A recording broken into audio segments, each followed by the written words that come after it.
कहां कहां पर आतंकी बैठे हैं, कहां कहां पर आतंक के अड्डे हैं, ये बहुत क्लियरली भारत को पता था।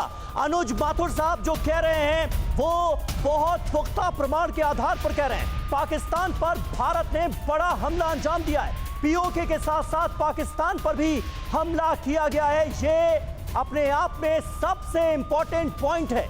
न सिर्फ पीओके में आतंकी कैंप्स को निशाना बनाया गया है, बल्कि पाकिस्तान के अंदर जो आतंक के ठिकाने मौजूद हैं उनको निशाना बनाया गया है। और अब हम आपको मैप के जरिए बताने जा रहे हैं कि आखिर ये स्ट्राइक किन किन इलाकों में अंजाम दी गई है।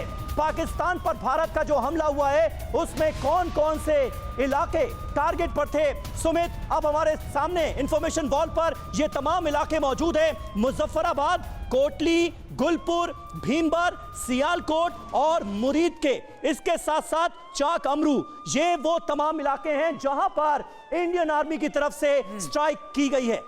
देखिए, ये बिल्कुल अगर आप देखें ये जैश का भावलपुर कैंप है। ये दूसरा अगर मुरी के जो इलाका हम बता रहे हैं, हाँ। तो ये तहरीके तालिबान का इलाका है। आप कह सकते हैं कि ये, माफ कीजिएगा, कि ये एलईटी का इलाका। और ये सबसे इंपॉर्टेंट ये है कि ये बाकी के जो कैंप आप देख रहे हैं, मुजफ्फराबाद हो, पीओके, कोटली हो और गुलपुर हो, ये वो इलाके हैं। चाहे वो आप भिम्बर गली के इलाके देख लीजिए, ये सारे इलाके वो हैं जहां पर इनके लॉन्च पैड्स या दूसरे लॉन्च पैड्स के पीछे बड़े कैंप्स थे। और ये 9 के 9 इलाके हम अपने दर्शकों को दिखा रहे हैं और बताने की कोशिश कर रहे हैं। सुमित ने जो बताई है बात वो बहुत इंपॉर्टेंट है। ये देखिए बहावलपुर, जहां पर जैश का हेडक्वार्टर मौजूद था, बहावलपुर को निशाना बनाया गया और यहां पर 50 से ज्यादा आतंकियों के मारे जाने की खबर सामने आ रही है। मुरीद के जो सुमित ने दूसरा इलाका बताया, ये एलईटी का कैंप है। समीर, एलईटी का कैंप है, लश्कर तैयबा का कैंप है, यहां पर भी अटैक किया गया है। ये दो इलाके मुरीद के और बहावलपुर बहुत इंपॉर्टेंट। समीर, मैं आपको एक और बता दूं, सियालकोट वो इलाका है जहां पर पाकिस्तान ने सबसे ज्यादा पिछले 10 दिनों में एक्सरसाइजेस की थी अपनी आर्टिलरी। देखिए उधर पूरा ग्राफिक्स आ गए हैं। ग्राफिक्स के जरिए, एनिमेशन के जरिए हम आपको बताने की कोशिश कर रहे हैं कि इन हमलों को किस तरह से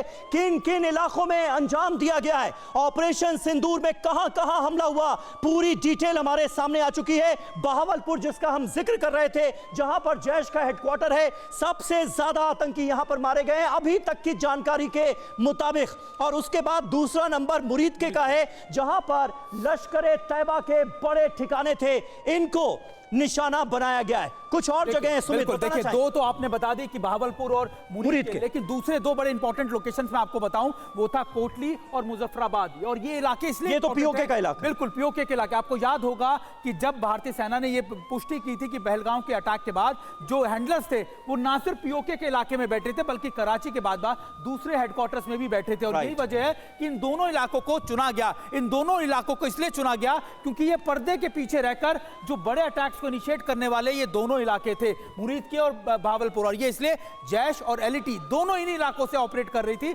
और लगातार जो टेररिस्ट भेजे जा रहे थे भारत के अलग अलग इलाकों में, उनको ना सिर्फ लॉजिस्टिक सपोर्ट दे रही थी, बल्कि उनको डायरेक्शन भी दी जा रही थी कि कहां पर, कब और कैसे अटैक्स को इनिशिएट करना है। बिल्कुल, यानी बहुत सटीक जानकारियां थी आतंकी ठिकानों को लेकर। और उसके बाद इन स्ट्राइक को अंजाम दिया गया है। 1 2 3 4 5 6 7 8 ठिकाने आतंकियों के जो कि निशाना बनाए गए। और यहां पर जो बड़े आतंकी, जानकारी तो यह मिल रही है कि जैश के टॉप कमांडर्स यहां पर मौजूद थे और वो इस स्ट्राइक में मारे गए हैं।